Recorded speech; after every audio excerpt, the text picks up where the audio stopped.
Chairman Edwards, Ranking Member Sweeney, members of the committee, I am Hannah Halbert, and I am very lucky to be the Executive Director of Policy Matters Ohio. We want to make Ohio vibrant, inclusive, equitable, sustainable, really a place that works for everyone who lives here. No small task. You all are looking at this budget in a real fortunate time. There's money in the bank. We were heading in with something that looked like a $6 billion cash balance, and that's unusual. This is a little bit new for budget season. And I think that gives you all an additional added sort of challenge. Really thinking about what kind of state do we want to be, not just in the next 2 years of the budget, but in 5 years, in 10 years. How do we want to set up our state, our community, our neighborhoods, our families for long-term prosperity? It's time to put Ohio on a different path. The strategy of trying to create additional family wellness through a strategy of cut and court, where we cut taxes with primarily those benefits accrue to the wealthiest among us, and we court large out-of-state multinational corporations to come in to sort of anchor in some particular communities. While it's been great to see some of those moving in, it's not going to be the long-term strategy that we need for Ohio. Why? Basically because we agree with what Governor DeWine has said. Ohio should be the best place to raise a family. There's no reason we shouldn't be.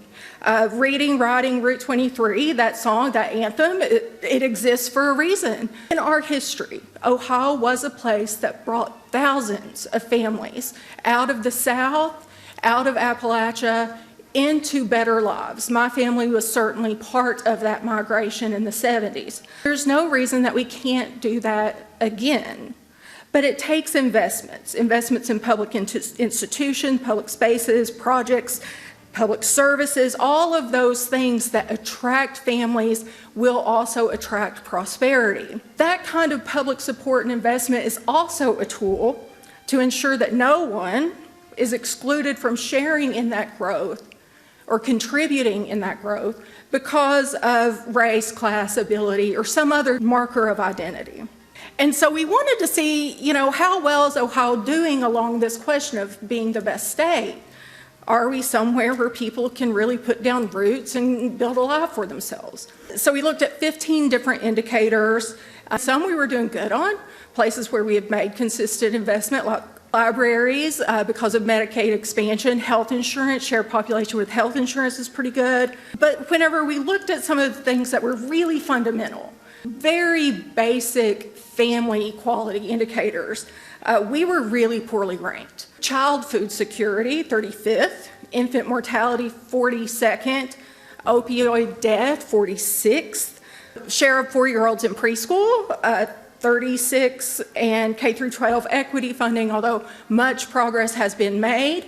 Not quite there yet, so we're at 46. And these are really fundamental to whether people can succeed or not here. It's really time.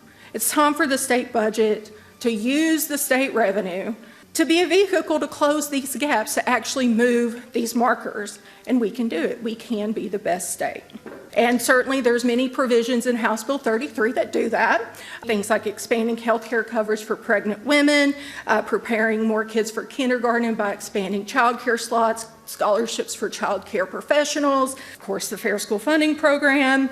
You have the opportunity certainly to go further. Things like ensuring home care, child care, care workers are paid at least $20 by sending more money into providers, to getting food to all of the school kids, to really enacting and designing a tax credit for kids that will get the money into the families that most need the money. There's lots of things that this body could be doing to change those indicators. Those aren't just policies that Policy Matters has identified through research and looking around the country to see what's effective. It's also things that came up through our conversations with people in communities, people who are participating in community-based organizations.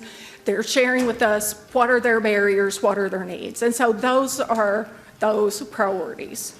Ohio has all the resources it needs to support these policies.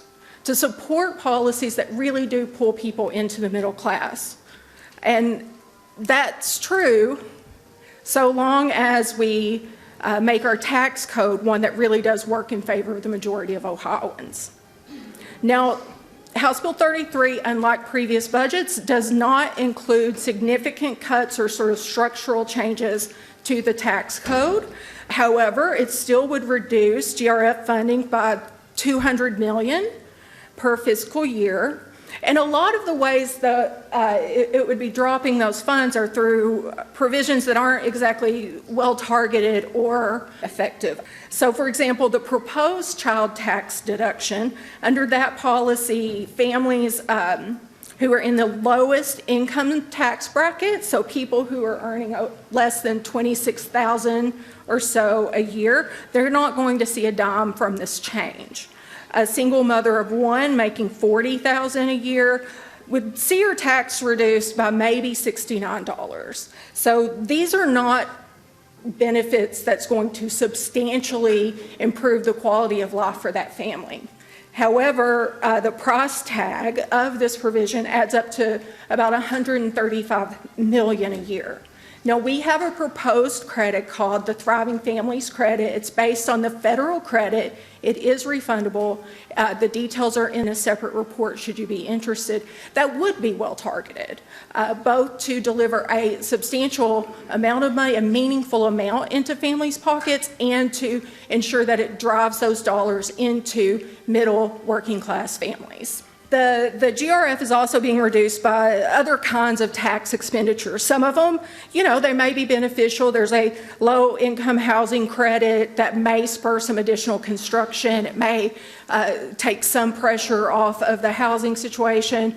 There's probably more direct ways to attack that problem. But it also includes things like a permanent increase in the motion picture tax credit from $40 million to $75 million. Now, this is a little bit of a dated study from 2005, but whenever the revenue was looked at on that credit, we saw between 2011 and 2015, the state spent about $32 million on this credit, and it generated just $6.7 million in state and local tax revenue. So we should be looking at these things and determining if they're doing what they're supposed to be doing. Now, the list of tax expenditures in the full report has ballooned to 154. That accounts for $11 billion of foregone revenue each year. That's about 37% of what we've got going here in the budget. It's a huge amount of money through our tax expenditure list. House Bill 33 has 15 new expenditures.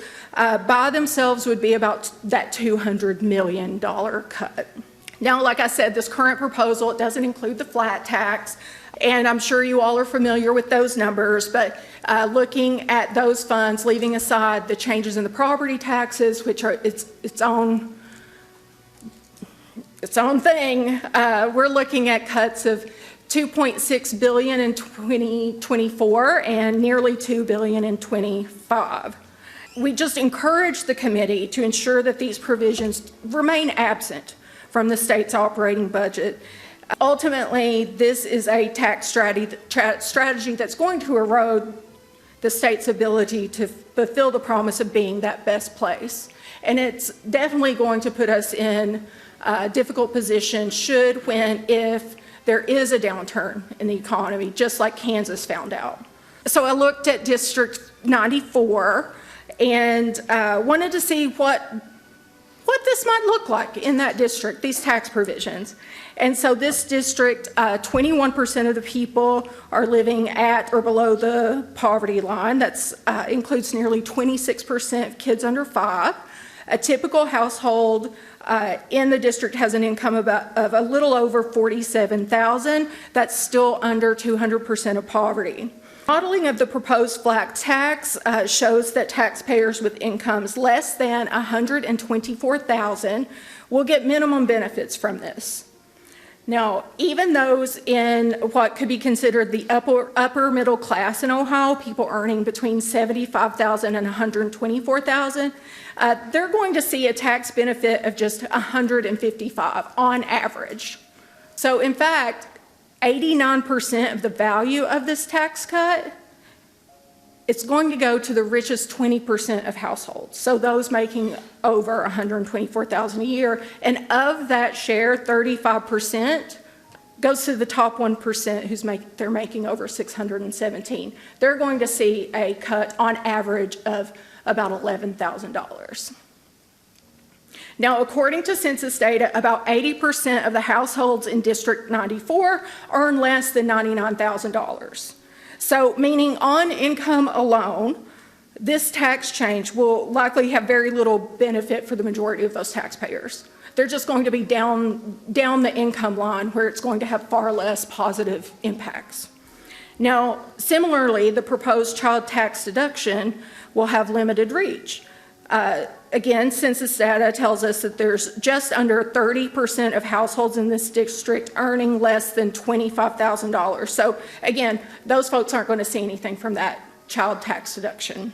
And if the median income is around $47,000, means a lot of those folks are going to be falling into that range of where, hey, they might get a $69 savings.